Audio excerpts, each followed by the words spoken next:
नमस्कार विद्यार्थी मित्रांनो, मी राहुल कोल्हे कल्पतरू पॅटर्नमध्ये आपलं सहर्ष स्वागत करतो. आपण घेऊन आलो मुंबई उच्च न्यायालयाबद्दल जेही पेपर घातलेला आहे 26 एप्रिलला. त्याच्याबद्दल आपण याच्या आधी बरेच व्हिडिओ अपलोड केलेले आहेत. ते जर पहिले पाहिले नसतील तर पूर्ण व्हिडिओ पाहून घ्या आणि त्यानंतरच हा व्हिडिओ पहा. हा व्हिडिओ जर तुमच्यासाठी घेऊन आलेला आहो तर हा 2024मध्ये जे काय हमाल आहे आणि शिपाई पदासाठी हे प्रश्न विचारलेले आहेत. चला तर आपण वेळ न दवडता आजच्या सेशनला सुरुवात करू. व्हिडिओ जर आवडला तर नक्कीच चॅनलला सबस्क्राईब करा आणि आपल्या मित्रांना शेअर करा आणि लाईक करायला विसरू नका, कारण तुमचं एक लाईक आम्हाला प्रोत्साहन देते. लक्षात ठेवा. पहा, पहिला प्रश्न काय आहे.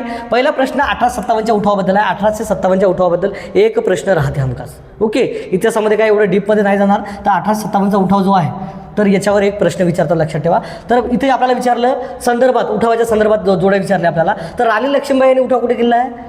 मैं मेरी झाशी नाही दूंगी, झाशी येतं. लक्षात ठेवा. ओके, त्यानंतर राणी अवंतिकाबाई लोधी. इथंच थोडा अवघड जाईल, कारण बेगम हजरत महल वगैरे आपण तात्या टोपे हे नेहमी वाचनात राहतात. त्याच्यानंतर बहादूर शाह जफर दिल्ली हे ढोबळ माझ्या गोष्टी तुम्ही वाचले असाल, पण हे राणी अवंतिकाबाई लोधी बरेच जात नाहीत. तर हे आहे, हिनं नेतृत्व केलं तर मानला येतलं. लक्षात ठेवा. कुठलं? मानला येतलं. आणि बेगम हजरत महल आपल्याला माहीत आहे लखनौ, अवध. लक्षात ठेवा. कुठलं? अवधचं. तर जोड्या पहा बरोबर. तर राणी लक्ष्मीबाई 2 आहे, तर ही 2ला एकच जोडी आहे. कधी कधी एकाच जोडून तुम्हाला समजते. म्हणजे जर तुम्हाला इथं राणी लक्ष्मीबाईने उठाव कुठे केला हेही जर लक्षात आलं तरी तुम्हाला हे पूर्ण प्रश्न सोडवायचं जमते. लक्षात ठेवा. ओके, अशा पद्धतीनं प्रश्न असतात. अजून दुसरे नावं देतील आणि उठाव वेगळा देतील. लक्षात ठेवा. ओके, जसं की कानपूरचा पाहतो आपण टाटा टोपे, नानासाहेब पेशवे, तर वेगळे देतील. लक्षात ठेवा. ओके, पहा, खालीलपैकी कोणते बहुपेशीय सजीवांचे उदाहरण आहे? बहुपेशीय, तर कवक हे बहुपेशीय आहे. लक्षात ठेवा. कवक हे बहुपेशीय आहे म्हणून ते केवळ 2 येईल. लक्षात ठेवा. केवळ काय येईल? 2 येईल. आणि जीवाणू हे राहतात ते एक पेशीय. लक्षात ठेवा. जीवाणू तुम्हाला काय दिसतात? एक पेशीय. म्हणून कवक जे असतात, ओके, जे काही आपण म्हणू त्याला, ओके, डोक्यामध्ये कोंडा वगैरे जे काही चरम म्हणजे आपण काय त्वचेचे रोग वगैरे होतात ते कवकामुळे होतात. लक्षात ठेवा. आदिजीव वगैरे म्हणू आपण त्याला. कवक. ओके, फंगाय. ओके, तर याला अजून एक नाव आहे बुरशी. ओके, बुरशीजन्य रोग म्हणतो आपण, बुरशी, कवक. पहा, खेळाबद्दल विचारतो मी बरेच वेळा पाहिलं. खेळ पहा. ओके, टेनिस पहा, याच्यामध्ये कोणकोणते खेळाडू आहेत. त्यानंतर ऑलिम्पिकबद्दल मी बरेच प्रश्न पाहिले. ऑलिम्पिकबद्दल विचारतात. क्रिकेटबद्दल, तर स्पोर्टबद्दल प्रश्न विचारले जात आहेत. ओके, या पेपरला विचारतात.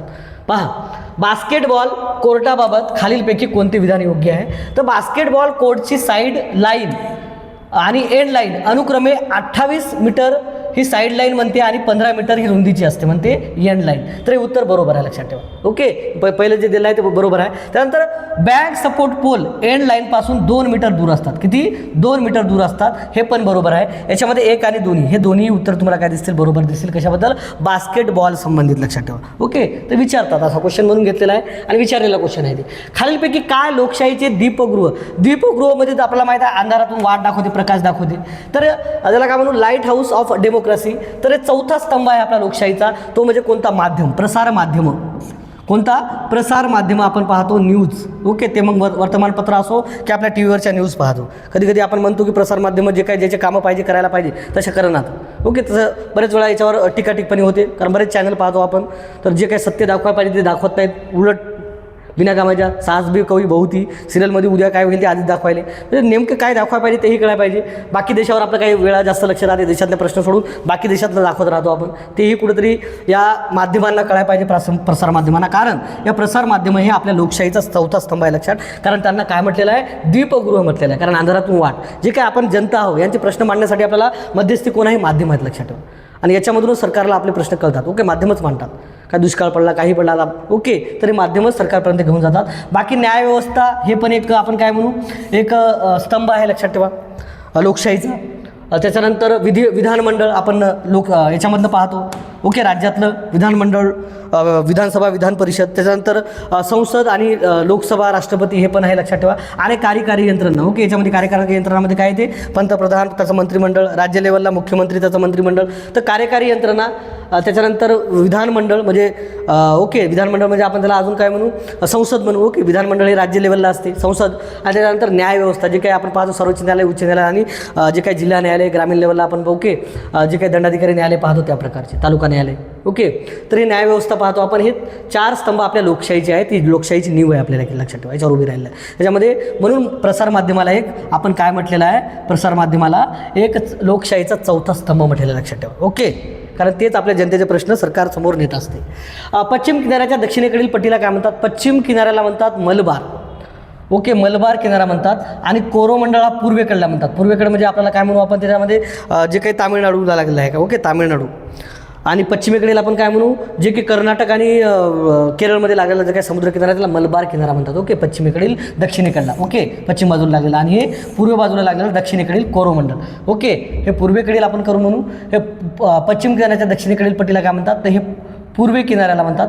ओके, पूर्व किनाऱ्याच्या दक्षिण पट्टीला काय म्हणतात, कोरोमंडल. आणि पश्चिम किनाऱ्याच्या दक्षिण पट्टीला काय म्हणतात, मलबार किनारा. लक्षात ठेवा. हे कन्नड वगैरे हे गोवा आणि काय म्हणू आपण नाही, गोवा आणि कर्नाटक याच्यामध्ये यायला हे कन्नड पठार. आणि कोकण आपल्याला माहीत आहे, गोवा आणि महाराष्ट्रामध्ये आहे कोकण. ओके, जे काय आपण पाहतो मुंबई शहर, मुंबई उपनगर, पालघर, रायगड, ओके, रत्नागिरी, सिंधुदुर्ग हे जिल्हे जे म्हणतो आपण, ठाणे वगैरे, तर हे कोकणमध्ये आहेत. लक्षात ठेवा. हे गोवा आणि महाराष्ट्र आणि गोव्याला या साईडला आहे. लक्षात ठेवा, पश्चिम साईडला कोकण किनारा.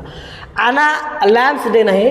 आना लॅम्सडेन या अर्जुन पुरस्कार विजेत्या पहिल्या महिला आहेत. त्या खालीलपैकी कोणत्या खेळाशी संबंधित आहेत, तर आना लॅम्सडेन हे हॉकीशी संबंधित आहे. लक्षात ठेवा. ओके, हॉकीशी संबंधित आहे. यांना 1961 ज्यावेळेस पुरस्कार सुरू झाला त्याच वेळेस त्यांना हॉकीचा पुरस्कार दिलेला. लक्षात ठेवा. आपला हॉकी या खेळाबद्दल अर्जुन पुरस्काराची सुरुवात कधी झाली आहे, 1961. लक्षात ठेवा, 1961 हा खेळातला दुसरा पुरस्कार आहे. ओके, पहिला कोणता आहे, मेजर ध्यानचंद. पहिले काय नाव होतं त्याचं, राजीव गांधी. तर हॉकी ते खेळायच्या कोणत्या, आना लॅम्सडेन या अर्जुन पुरस्कार विजेत्या पहिल्या महिला आहेत. त्या खालीलपैकी कोणत्या खेळाशी संबंधित आहेत, तो हॉकी. ओके, ते कोणत्या याच्याला होत्या, पश्चिम बंगालच्या होत्या. लक्षात ठेवा, पश्चिम बंगालच्या. थोडं नावावरून तुम्हाला दिसेल, पश्चिम बंगालच्या होत्या, आपल्या भारताच्यात होत्या. ओके, तर हॉकी या खेळाबद्दल. ओके, तर ते हे होत्या, ते समोर राहतात ना उभं, त्याला काय म्हणतात, ते होत्या ते गोलकीपर. ओके, रोखायचं. ओके, फॉरवर्ड म्हणून त्याला काहीतरी शब्द आहे ज्यामध्ये हॉकीमध्ये. विंचू खालीलपैकी कोणत्या प्राणीसृष्टीशी संबंधित आहे, विंचू आर्थ्रोपोडामध्ये येत्या सर्वात मोठा गट आहे. लक्षात ठेवा. ओके, आर्थ्रोपोडामधून येते विंचू. तर जे काय आपण पाहतो, फुलपाखरं, अजून झुरळ, खेकडा पण आर्थ्रोपोडामध्ये म्हणजे सर्वात मोठा गट आहे. लक्षात ठेवा, संघ प्राणीसृष्टीतला सर्वात मोठा संघ आहे. लक्षात ठेवा, सर्वात मोठा. ओके, हे जे काय पोटात आपल्या जंतू असतात त्याला काय म्हणतात, ॲशेल मिन्थेस म्हणतात. ओके, तर गोलकृमी असतात हे ॲशेल मिन्थेस, ते आपल्या पोटामध्ये कृमी तयार होतात. ओके, जंतू. मोलुस्का हा दुसरा सर्वात मोठा गट आहे. दुसरा आहे. ओके, दुसरा सर्वात मोठा गट आहे. गोगलगाय वगैरे आपण याच्यामध्ये पाहतो, दुसरा सर्वात मोठा संघ. ओके, दुसरा आहे. ॲनिलिडा पाहतो आपण. ओके, तर ॲनिलिडाचे मला उदाहरण द्या, उदाहरण सांगा. ॲनिलिडाचे 1-2 उदाहरण नाही का विचारतात, ॲनिलिडा. ओके, ॲनिलिडाचे उदाहरण सांगा मला, की ते पेपरला विचारतात. आर्थ्रोपोडा हा सर्वात मोठा संघ, याच्यावर प्रश्न विचारतात की प्राणीसृष्टीतला सर्वात मोठा संघ कोणता, तर आर्थ्रोपोडा. 2 नंबरचा आपण मोलुस्का पाहतो. ओके, मोलुस्का पाहतो. आणि ॲशेल मिन्थेस. ओके, गोलकृमी राहतात, ते आपल्या पोटामध्ये जंतू राहतात. ते खालीलपैकी कोणता जैन धर्माचा ग्रंथ आहे, तर तो अंग आहे. ओके, अंग आहे. असे 12 अंग लिहिले होते म्हणजे 12 अंगामध्ये आपल्याला तत्त्वज्ञान दिसते महावीरांचं, तर त्याला अंग म्हणतात. तर महावंश आणि दीपवंश हे श्रीलंकेतील बौद्ध धर्माशी निगडीत आहेत. हे महावंश आणि दीपस्तंभ श्रीलंकेशी आहे. त्रिपिटक हा 3 टोपल्या म्हणतो आपण, त्याच्यामध्ये विनयपिटक आहे, सुत्तपिटक आहे, अभिधम्मपिटक आहे. तर हे बौद्ध धर्माचा सर्वात पवित्र ग्रंथ आहे. लक्षात ठेवा. ओके, आणि पाली भाषेत आहे. याच्यावर प्रश्न बरेच वेळा विचारला आहे, रिपीट. बौद्ध धर्माचा पुढीलपैकी काय विचारतात, धर्मग्रंथ कोणता. बरेच वेळा मी पाहतो भाषण करताना, बरेच जण नाही का प्रत्येक धर्माचे आपण पाहतो, इस्लाम धर्माचा कुराण पाहतो, आपलं गीता पाहतो, बायबल पाहतो, पण कधीही या महत्त्वाच्या पुस्तकाचा कोणीही उल्लेख करत नाही, त्रिपिटकाचं. ओके, कारण एवढं तत्त्वज्ञान आहे बौद्ध धर्माचं, जे की जगामध्ये आपण पाहतो, आशियामध्ये एशिया ऑफ लाईट्स म्हणतात बुद्धाला, की हे याच्यामध्ये सांगितलेलं. लक्षात ठेवा. याच्यामध्ये त्रिपिटकामध्ये विनयपिटक आहे. विनयपिटक म्हणजे त्याच्यामध्ये आपल्याला जे काय भिक्खू असतात त्यांना त्यांचं जीवन कसं जगायचं, काय नियमावली आहे ती सांगितलेली आहे. ओके, बाकी सुत्तपिटक आहे, जे की भगवान बुद्धाचे प्रवचन आहेत, जे की आनंद त्यांचा सर्वात प्रिय भिक्खू होता, त्यांनी ते प्रचलित केलेले आहेत. ओके, जे काय पहिली धम्मपरिषद झाली होती त्याच्यामध्ये, पहिली दुसरी. ओके, तर अशा गोष्टी आहेत. अजून अभिधम्मपिटक आहे, त्याच्यामध्ये मी बुद्ध धर्माचं तत्त्वज्ञान सांगितलं. हे बऱ्याच वेळा मी पाहत होतं, हे कधीही कोणी नाव घेत नाही त्रिपिटक, पण हा एक खूप महत्त्वाचा ग्रंथ आहे. लक्षात ठेवा. जसं की आपण बायबल वगैरे कुराणीचं नाव घेतो, पण त्याच्यामध्ये त्रिपिटकाचं कुठंतरी नाव डावललं जातं असं मला वाटते. तर कारण त्रिपिटकामध्ये खूप तत्त्वज्ञान आहे माणसाला जीवन जगण्यासाठी, तर ते बुद्ध धर्माचा एक ग्रंथ आहे, पवित्र ग्रंथ. याच्यावर बरेच वेळा प्रश्न विचारला आहे. जर प्राचीन इतिहास म्हणलं तर त्रिपिटकावर बरेच प्रश्न आहे. आणि अंग. ओके, अंग हे कोणाचं आहे, जैन धर्माचं. लक्षात ठेवा. जैन धर्म याच्यामध्ये काय आहे, याच्यामध्ये महावीरांचं तत्त्वज्ञान आहे. लक्षात ठेवा, महावीरांचं, जे की 24वे तीर्थंकर म्हणतो आपण. महावीरावर प्रश्न विचारतात. महावीर हे कितवे तीर्थंकर होते, 24वे. तीर्थंकर. ओके, एवढं काय प्राचीनमध्ये हे जात नाही. तर तीर्थंकर होते. पहिले विचारलं तर ऋषभदेव होते, लक्षात ठेवा. पहिले कोण होते?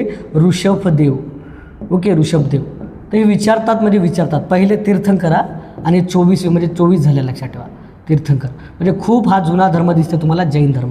ओके, तर अंग आहे याचे काय म्हणू आपण? जैन धर्माचे काय म्हणू आपण त्याला? धर्माचा पवित्र ग्रंथ. जैन धर्माचा पवित्र ग्रंथ कोणता तुम्हाला दिसेल? अंग दिसेल, लक्षात ठेवा. पहा, अर्जुन पुरस्काराने सन्मानित होणारी पहिली महिला क्रिकेटपटू अर्जुन पुरस्काराने. ओके, तर अर्जुन पुरस्कार सुरू झाला 1961ला. हे डोक्यात फिट करा, कारण यावर प्रश्न विचारला आहे. मी वारंवार विचारलो म्हणून ते प्रश्न घेणं हे सांगा की अर्जुन पुरस्काराची सुरुवात कोणत्या वर्षी झाली? भारतरत्नाची कधी सुरुवात झाली? त्यानंतर आपलं राजीव गांधी, त्याच्यानंतर नाव बदललं कधी? राजीव गांधी सुरुवात झाली 91-92ला. हे विचारतात. ओके, ज्ञानपीठ पुरस्काराची सुरुवात विचारतात, तर हे पाहून जा. ओके, तर सन्मानित होणारी पहिली महिला कोणती आहे? याच्यामध्ये एकही नाही, लक्षात ठेवा. ओके, याच्यामध्ये शांता काहीतरी आहे व शांता, याचं नाव मला कमेंट करा. शांता रंगा काहीतरी, स्वामी काहीतरी नाव आहे बघायचं, मला आठवण आता. वाचलं होतं तिचं नाव शांता. तर शांता नाव आहे. पुढे मला आडनावीचं नाही का हे करा, कारण याच्यामध्ये एकही नाही. ओके, तर याच्यामध्ये पाहतो आपण झुलन गोस्वामीला मला वाटते 2010ला दिला होता, लक्षात ठेवा. 2010ला. ओके, 2010ला हिला आपण काय कोणता पुरस्कार दिला होता? अर्जुन पुरस्कार 2010ला. आणि त्याच्यानंतर हिला 2012ला काय दिला होता माहीत आहे का? 2012ला हिला दिला आहे पद्मश्री पुरस्कार आहे. 4 नंबरचा आपण सर्वात मोठा पुरस्कार म्हणतो, पद्मश्री 2012ला. स्मृती मंदाना म्हणतो आपण, हिला 2018चा दिलेला, लक्षात ठेवा.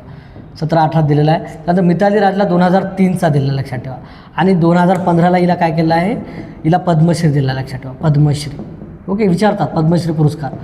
आणि हरमनप्रीत कौरला आपण काय म्हणतो? 2017ला दिलेला आहे. कोणता? अर्जुन पुरस्कार. ओके, अर्जुन सर्वच आहेत, पण इथं पहिलं विचारलं आपल्याला तर ते हिला दिला आहे अर्जुन पुरस्कार. कोणाला? या शांताला. जवळपास 1976ला दिला हिला, लक्षात ठेवा. 1976ला.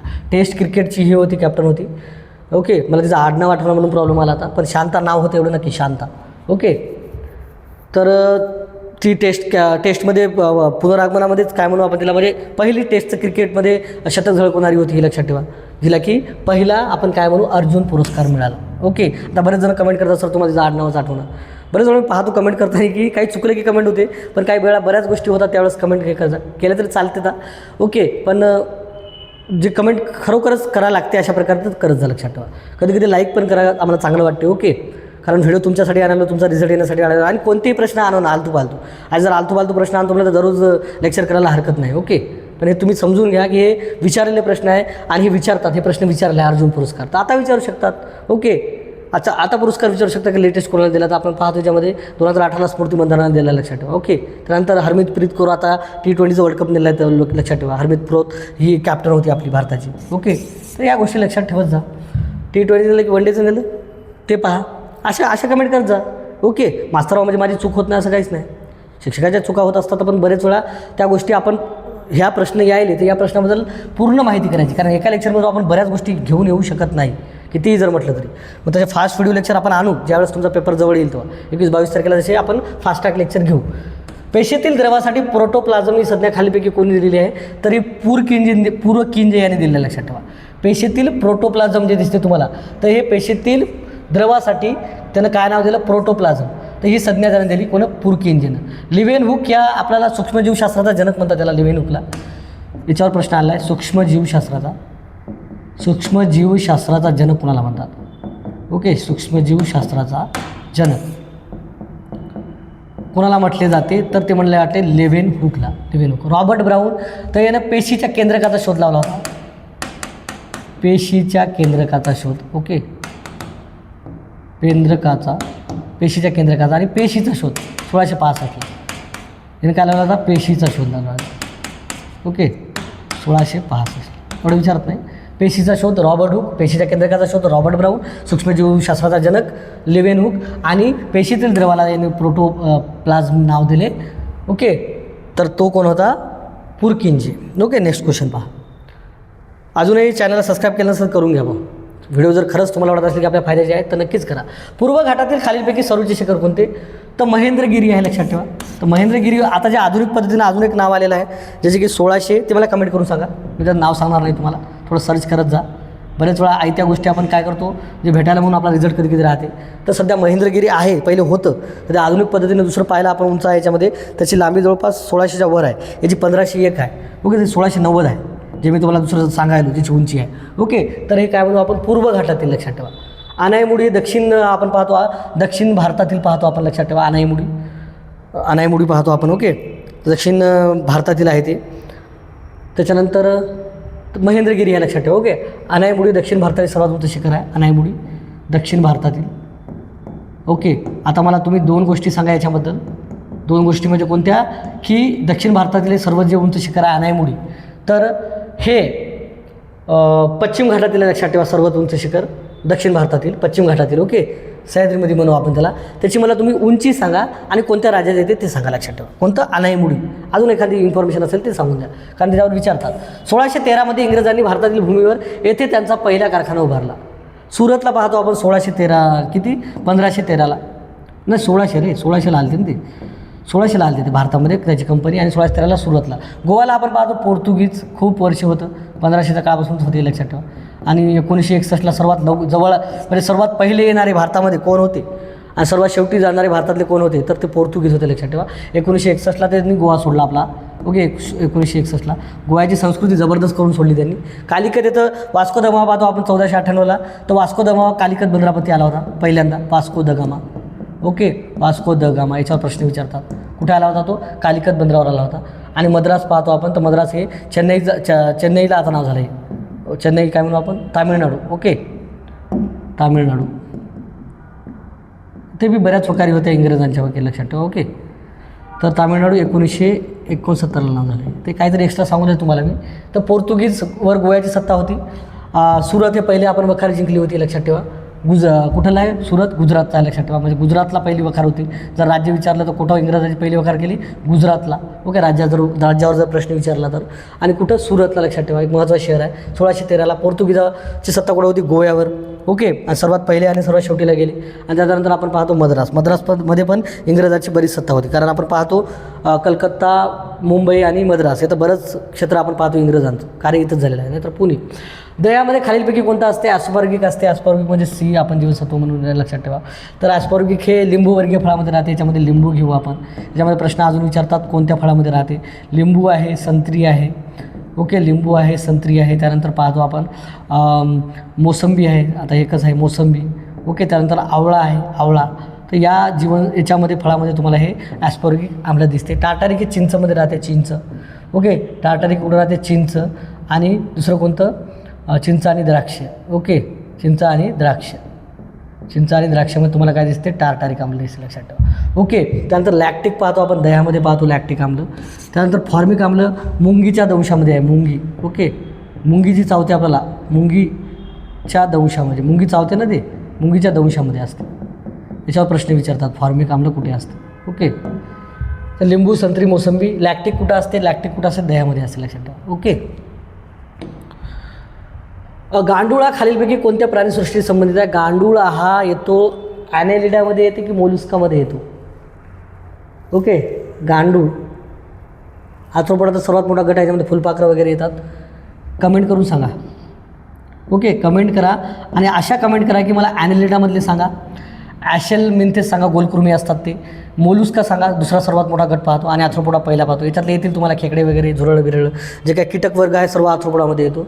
तर ॲनेलिडा मला असं वाटतं की गांडूळ आहे, लक्षात ठेवा. गांडूळ म्हणतो आपण त्याला.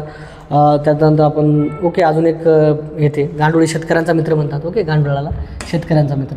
ओके, शेतकऱ्यांचा मित्र म्हणतात त्याला, कारण याच्यामुळे पिकाचं उत्पादन चांगलं होतं. शेतकऱ्यांचा मित्र. ओके, मोलुस्का आहे की ॲनेलिडा आहे हे मला कमेंट करून सांगणे. खालीलपैकी कोणते जीवनसत्व रायबोफ्लेविन म्हणतात त्याला, म्हणून ओळखले जाते. रायबोफ्लेविन B2 जीवनसत्व. B1ला थायमिन म्हटले जाते, B1 ला थायमिन म्हटले जाते, B1 थायमिन म्हटले जाते. ओके, कोबालमिन याला म्हटले जाते, B12ला कोबालुमिन. ओके, कोबालुमिन. ओके, त्यानंतर B3 नायसिन, B3ला नायसिन म्हटलं जाते.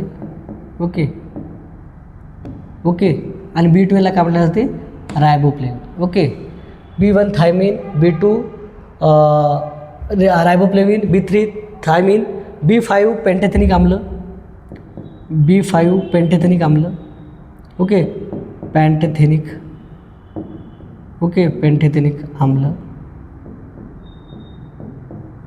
B6 पायरोडॉक्झिन, ओके B6 पायरोडॉक्झिन लिहून देऊ का? ओके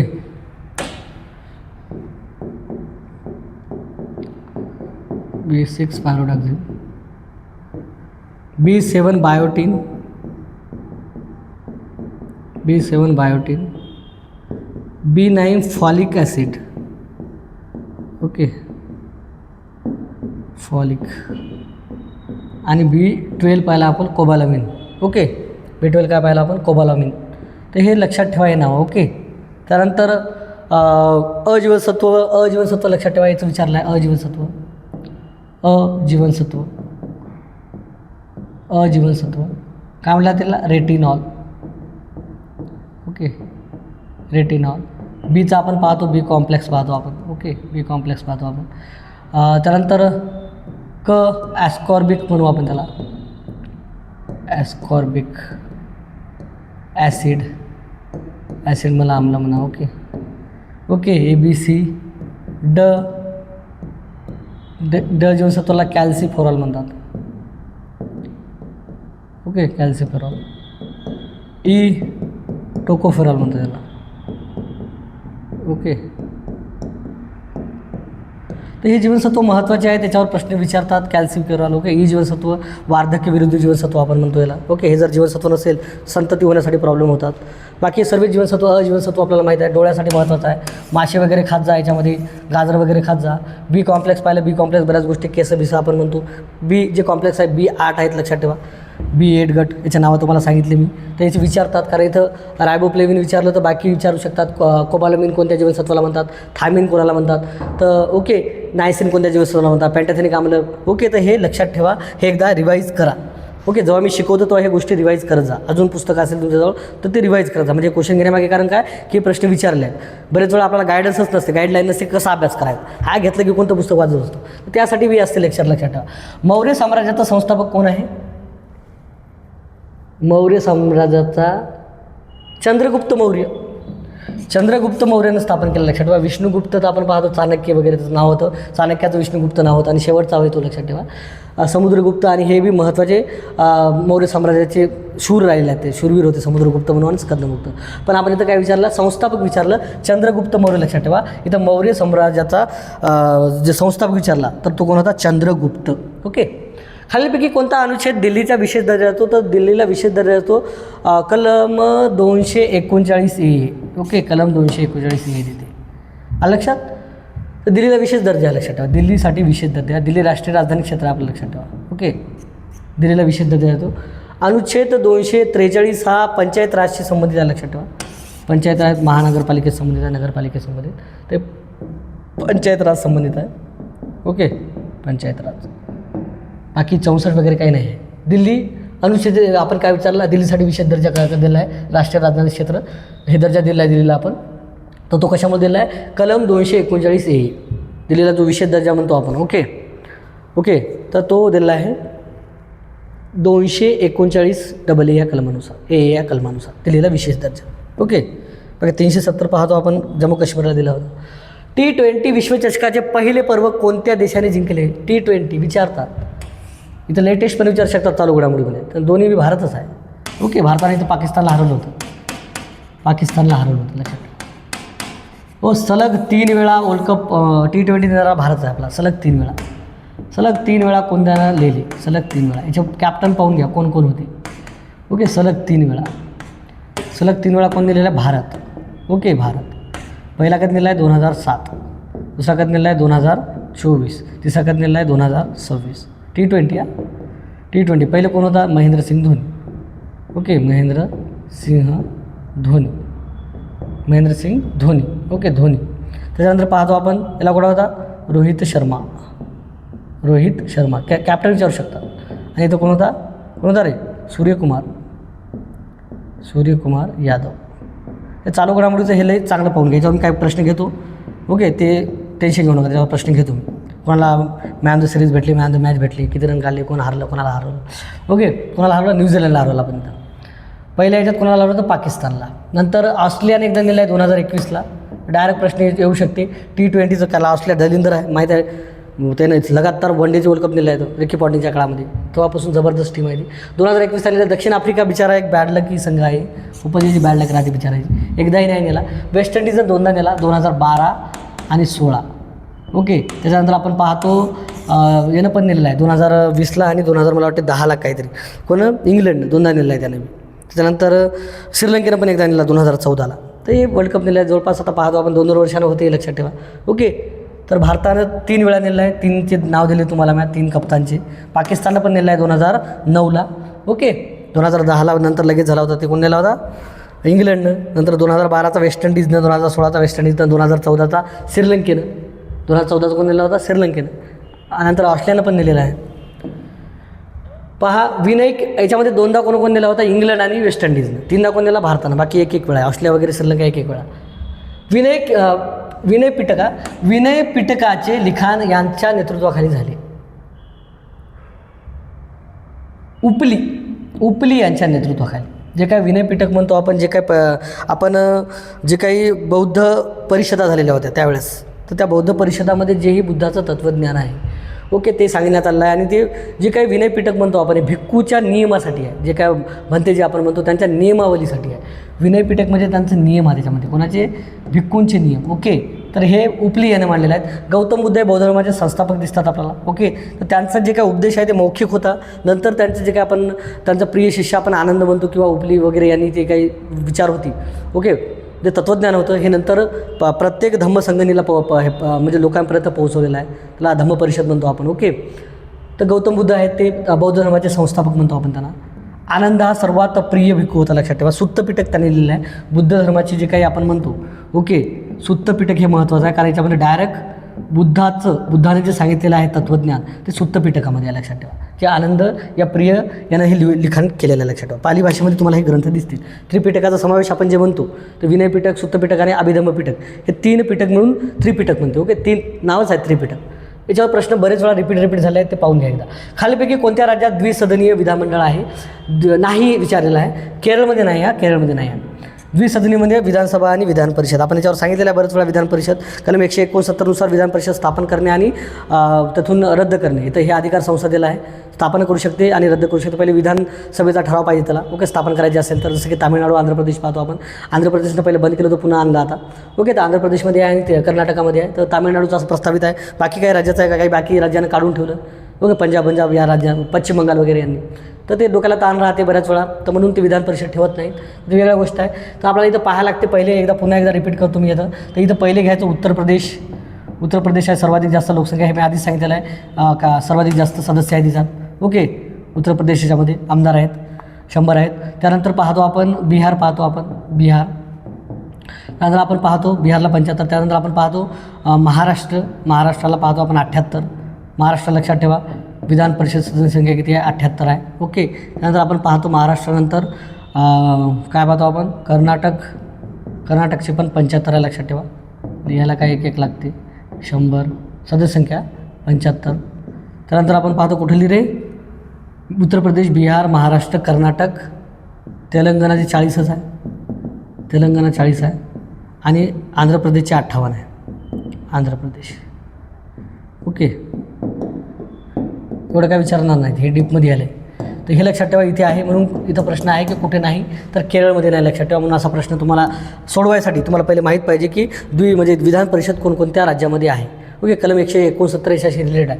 विधान परिषदेची कोणती कलम लक्षात आहे, 169 आणि 171, जे की सदस्य वगैरे त्याची निवड पद्धती कशी आहे, लक्षात ठेवा. ओके, कारण ते अस्थायी सभागृह आहे, त्याला काय म्हणू आपण, स्थायी सभागृह आहे. ओके, त्याची सदस्याची 6 वर्षासाठी निवड होत असते.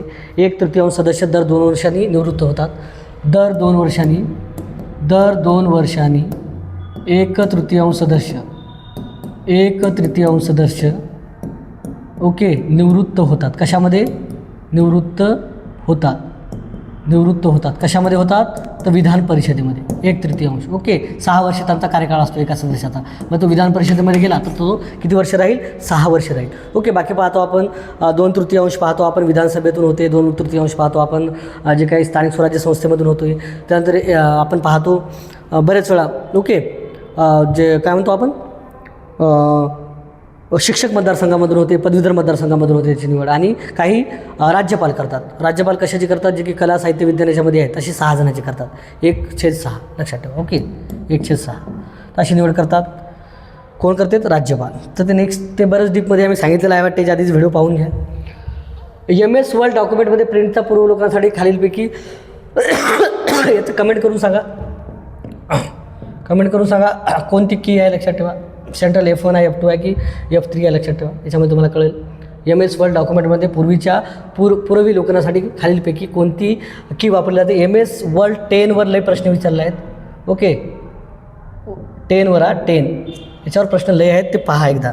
याच्यावर पहा तो थोडं याच्यावर एक सेशनच घेऊन येतो मी नवीन. ओके, जे की कम्प्युटरवर प्रश्न एकदम फास्ट ट्रॅक लेक्चर जवळपास 21-22 तारखेला आणेल मी. तर त्याच्यामध्ये हे जे काय डायरेक्ट उत्तर सांगायचं. ओके, कारण त्याच्यावर थोडा वेळ नाही दिला मी, त्यामुळं थोडंफार हे प्रश्न नाही घ्यायलो मी. तर त्याचे वेगळे सेशन आणतो, कारण मला वाटते 5-6 मार्काला तो आहे आणि तेच विचारतात. बाकी 1-2 सेशनमध्ये विचारलेले आणतो आणि नंतर काही मी याच्यामध्ये आणतो, तुम्हाला अतिसंभाव्यमध्ये विचारू शकतो अशा पद्धतीनं. ओके, तर ते 2-3 लेक्चर आणतो म्हणजे तुम्हाला त्याच्यामधला अभ्यास होऊन जाईल. मुंबईत राजभवन कोणत्या भागात आहे? ती कमेंट करा बरं, बिलकुल कमेंट करा, म्हणजे व्हिडिओ पाहायला म्हणून कळते आम्हाला. ते कमेंट करा मला. 2-3 कमेंट आहेत तुम्हाला आज. मुंबईत राजभवन कोणत्या भागात आहे? आणि हे जर तुम्हाला PDF पाहिजे असेल तर अजून कमेंट करा, PDF म्हणून कमेंट करा, PDF पण तुम्हाला देऊन टाकेल. मुंबईत राजभवन कोणत्या भागात आहे? मुंबईत राजभवन मलबार हिलमध्ये आहे ना? मलबार हिलमध्ये आहे ना? ओके, मुंबईचं राजभवन दिसतं तुम्हाला मलबार हिलमध्ये आहे. च्या उपस्थितीमुळे कोळंबी आणि फुलपाखरे एकाच गटातील आहेत, तर कुठले आहेत? सांधलेले पाय, आर्थ्रोपोडा. आर्थ्रो म्हणजे ओके सांधलेले आणि पोडा म्हणजे पाय, याच्यामधले आहेत, लक्षात ठेवा. ओके, अंजुमन चोप्रा या खालीलपैकी क्रिकेटशी संबंधित आहे. लक्षात ठेवा, अंजुमन चोप्रा तुम्हाला काय येतात? क्रिकेटशी संबंधित. टेनिसशी संबंधित आपल्याला काय येतात? PV सिंधू आणि सायना नेहवाल. याच्याबद्दल बरेच प्रश्न आले. टेनिस नाही, हे बॅडमिंटन. सानिया मिर्झा आहे टेनिस. सानिया मिर्झा कोणत्या खेळाशी संबंधित आहे? टेनिस, बॅडमिंटन, PV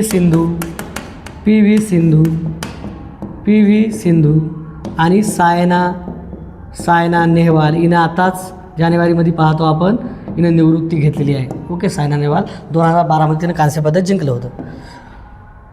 बंगालच्या फाळीच्या निषेधार्थ कोणते आंदोलन सुरू करण्यात आले? तर स्वदेशी आंदोलन म्हणू आपण त्याला.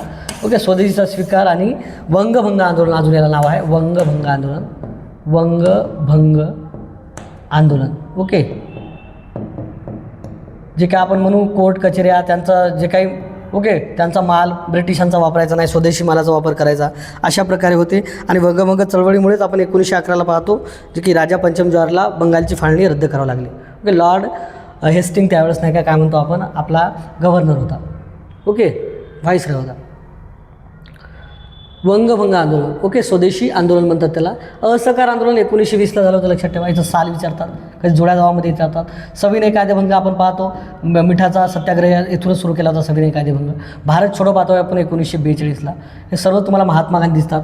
असहकार आंदोलन काय केलं होतं? रौलेट कायद्या आणि जे काय म्हणतो आपण जालियनवाला बाग हत्याकांड याच्या निषेधार्थ रौलेट ॲक्ट. ओके, जर प्रश्न विचारला रौलेट ॲक्ट म्हणजे असहकार आंदोलन केव्हा सुरू केलं होतं? रौलेट ॲक्ट आणि काय म्हणू आपण त्याला जालियनवाला बाग हत्याकांड. जालियनवाला बाग ओके हत्याकांड या निषेधार्थ काय म्हणतो आपण, हे जे असहकार आंदोलन म्हणजे त्याला असहकार करायचं. त्यांच्या शाळामध्ये, त्यांच्या न्यायालयामध्ये, कोर्ट कचऱ्यामध्ये त्यांच्या वस्तू वापरायच्या नाही, स्वदेशी स्वीकार करायचा, असं बऱ्याच गोष्टी होत्या असहकारमध्ये पाहतो आपण. ज्या प्रकारे स्वदेशीमध्ये केलं होतं त्याच प्रकारचं भारत छोडो आंदोलन 1942ला कदरलो आपण, ब्रिटिशाला कदरलो होतो आपण. आणि त्यावेळेस करेंगे मरेंगे हा नारा दिला होता प्रथम गांधीजींनी, की आता बस झालं, यांना घालायचं भारताच्या बाहेर, दरिद्र राहायला खूप त्रास दिला आपल्याला. तर 1942ला आपण काय पाहतो, भारत छोडो आंदोलन. ओके, त्यानंतर सविनय कायदेभंग पाहतो 1930ला आपण. दांडी ओके, साबरमती दांडी जे काही यात्रा काढली होती लक्षात ठेवा. तर हे पाहतो आपण मिठाचा सत्याग्रह, सविनय कायदेभंग.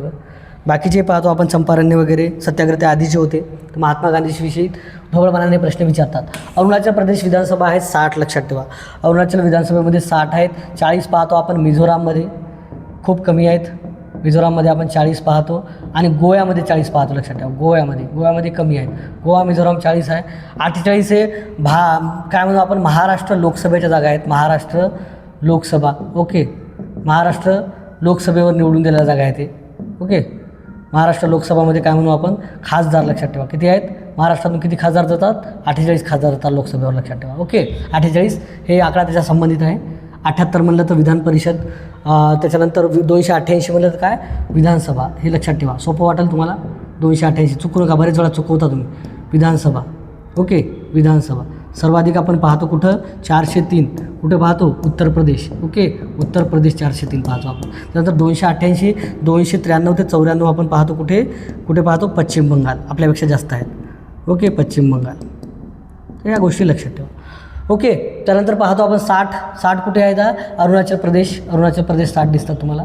त्यानंतर सिक्कीमला 30 आहेत. सिक्कीम 30 म्हणजे 32 आहेत त्याचं लक्षात ठेवा. सिक्कीमला किती दिसतील तुम्हाला 32. ओके, 30 खूपच कमी झाल्या. 30 कुठं आता पहा बरं, ती सिक्कीमच 30-32च्या ह्याच्यात खूप कमी झालं ना ते. ओके, तर 40 आहेत गोव्याला, मिझोरामला. तर 1-1, 2-2 लोकसभेच्या जागा आहेत. सिक्कीमला तर एकच आहे वाटते आय थिंक लोकसभेची. तर 30-32 आहेत तिथं. बाकी 48 हे महाराष्ट्राच्या लोकसभेचा पाहिला आपण. तर अरुणाचल प्रदेश जे काही ईशान्येकडे राज्य असतात 60 जास्त करून आहेत त्यांचे. ओके, तेवढं काय विचारत नाहीत, म्हणजे आपलं तेवढं विचारतात सॉरी. तर पहा प्रत्येकाला तसे प्रश्न तुम्हाला ऑनलाईनवर मी ज्यावेळेस आपलं फास्टॅग लेक्चर होईल त्यावेळेस मी फास्टॅगमध्ये आणायचा प्रयत्न करतो की त्रिपुरा विधानसभेला किती आहे, त्याला किती आहेत. कारण ज्या प्रकारे तुम्हाला अरुणाचल प्रदेश याच्या आधी हिमाचल प्रदेशचा प्रश्न विचारलेला आहे. हिमाचल प्रदेशचा मी प्रश्न आधी घेतलेला आहे. तर त्यावरच जोडमधून मी हे अरुणाचल प्रदेश घेतलं. लक्षात ठेवा, म्हणजे तुम्हाला ईशान्येकडे राज्य विचारतात. सर्वाधिक जास्त उत्तर प्रदेश. त्यानंतर विधान परिषद पण सर्वाधिक जास्त 100 उत्तर प्रदेश. त्यानंतर लोकसभेमध्ये सर्वाधिक जास्त उत्तर प्रदेश. किती पाठवतात खासदार लोकसभेवर, किती आहेत खासदार उत्तर प्रदेशचे 80 खासदार. लक्षात आहेत. ओके, महाराष्ट्राचे किती 48. ते लक्षात ठेवत जा. महाराष्ट्र पंचायत राज व्यवस्था किती स्तरांची आहे, त्रिस्तरीय आहे. ओके, त्रिस्तरीय. तर आपण हे त्रिस्तरीय 1 मे 1962 पासून लागू केलं आहे भारतामध्ये. ओके, वसंतराव नाईक या समितीच्या आधारावर. वसंतराव नाईक समिती. लक्षात ठेवा, नाईक समिती, वसंतराव नाईक समिती या समितीच्या आधारावर आपण ते गेलेलं. लक्षात ठेवा. ओके, 1962ला त्रिस्तरीय म्हणजे काय आहे, इथं आपण पाहतो वरचा खालचा स्तर पहिले घेतो ग्रामपंचायत. ओके, त्याच्यानंतर कोणता येते गट म्हणजे कोणता पंचायत समिती. ओके, आणि त्याच्यानंतर तिसरा कोणता येते जिल्हा परिषद. लक्षात ठेवा, कोणता येते जिल्हा परिषद. 3 स्तर आहे आपल्या महाराष्ट्रामध्ये. जिल्हा परिषदला अतिशय जास्त महत्त्व दिलं. लक्षात ठेवा. ओके, 2 स्तराला गटपंचायत आणि ग्रामपंचायत. ओके, याचं तुम्हाला मी हे पण सांगितलं आहे, प्रशासकीय प्रमुख पण सांगितलेलं. लक्षात ठेवा, सचिव पण सांगितलं आहे. ते एक लेक्चर पाहून घ्या. ओके, द्विस्तरीय अशोक मेहता समितीनं काही कर्नाटक वगैरे राज्यासाठी स्वीकारलं होतं पहिले, नंतर ते आता नाही आहे. एकस्तरीय म्हणजे एकच स्तर असत का काही नाही. ओके, तर अशोक मेहता समितीने द्विस्तरीय स्वीकारलं होतं. बलवंतराव मेहता समितीने त्रिस्तरीय सांगितलं होतं. आणि महाराष्ट्रानं बी त्याच्यावर आधारित आपण त्रिस्तरीय पंचायत राज व्यवस्था स्वीकारली आहे. 73व्या घटनादुरुस्ती लक्षात ठेवा. 1992-93ला याच्यावर प्रश्न विचारतात. ओके, पंचायत राज आणि म्हणजे ग्रामीण स्थानिक स्वराज्य संस्था आणि शहरी स्थानिक स्वराज्य संस्था याच्यामध्ये सरपंच याचे मॅक्झिमम ते विचारलं. पंचायत समितीचा सचिव कोण असतो, गटविकास अधिकारी, जिल्हा परिषदचा कोण असतो, DYCO हेच विचारतात. आणि ग्रामपंचायतचा कोण असतो, ग्रामसेवक. हे रिपीट प्रश्न आहेत. ओके, ज्यावेळेस मी फास्टॅग लेक्चर घेईल तर पूर्ण क्वेश्चन घेईल. लक्षात ठेवा, ते क्वेश्चन ते आपलं लाईव्ह लेक्चर राहील, ते पाहून घ्या. हे 2-4 दिवसात तुम्हाला पूर्ण आपण कव्हर करून देऊ. ओके, अशा पद्धतीने प्रश्न विचारतात. जास्त डीपमध्ये नका जाऊ, वेळ नका घालू. ब्राह्मो समाज 1828 कोणी केला, राजाराम मोहन रॉयनं 1828ला. ओके, त्यानंतर आर्य समाज स्वामी दयानंद सरस्वती 1875ला. स्वामी दयानंद सरस्वती 1875. वेदांकडे परत चला, याचं ब्रीद वाक्य काय होतं, वेदांकडे परत चला. वेदाला महत्त्व दिलं होतं, वेदांकडे परत चला. ओके, परत चला हे महत्त्वाचं वाक्य विचारतात. रामकृष्ण मिशन, रामकृष्ण परमहंस त्यांचे गुरु होते, त्यावर आधारित लिहिलं. 1897ला त्यांना एक हे म्हणून त्यांच्याच नावावर रामकृष्ण परमहंस रामकृष्ण मिशन सुरू केलं स्वामी विवेकानंद. पहा याच्यामध्ये ब्राह्मो समाज 2 हे 2. त्यानंतर पाहतो आपण आर्य समाज स्वामी दयानंद सरस्वती 3 2-3 आणि कचं 1. ओके, तर हे उत्तर तुमचं राहील 2 नंबरचं जोड्याजुळवामध्ये. ओके, तर विचारतात. ओके, बाकीच्याही सत्यशोध समाज वगैरे काही ॲड करून अजून विचारतात. राष्ट्रपतींना पदमुक्त करण्यासाठी महाभियोग कलम 61 नुसार राष्ट्रपतीला महाभियोग केला जाते. महाभियोग कुठून घेतला आपण, अमेरिकेच्या राज्यघटनेकडून. Okay, America. जर संविधानाचा भंग केला तर याच कारणावरून राष्ट्रपतीला काढल्या जाते, बाकी कोणालाही काढल्या जात नाही दुसऱ्या कारणासाठी. संविधानाचा भंग, संविधानाचा आदर करावा लागेल त्याला. ओके, तर असं काही केलं राष्ट्रपतीनं तर महाभियोग लागला जाते. आतापर्यंत भारतामध्ये कोणत्याही राष्ट्रपतीवर महाभियोग ही लागलेली नाही आहे. तर कलम 61 पाहिलो आपण, तर कलम 61 समजलं लक्षात. 52 राष्ट्रपती संबंधित आहे, 123 आपण हे पाहतो. ओके. घूस, उंदीर, उंट हे कोणत्या प्रकारच्या वनात आढळतात? हे पहा, कमी पावसाचं पर्जन्य 70 सेंटीमीटर जे म्हणतो आपण, ओके, पर्जन्यमान.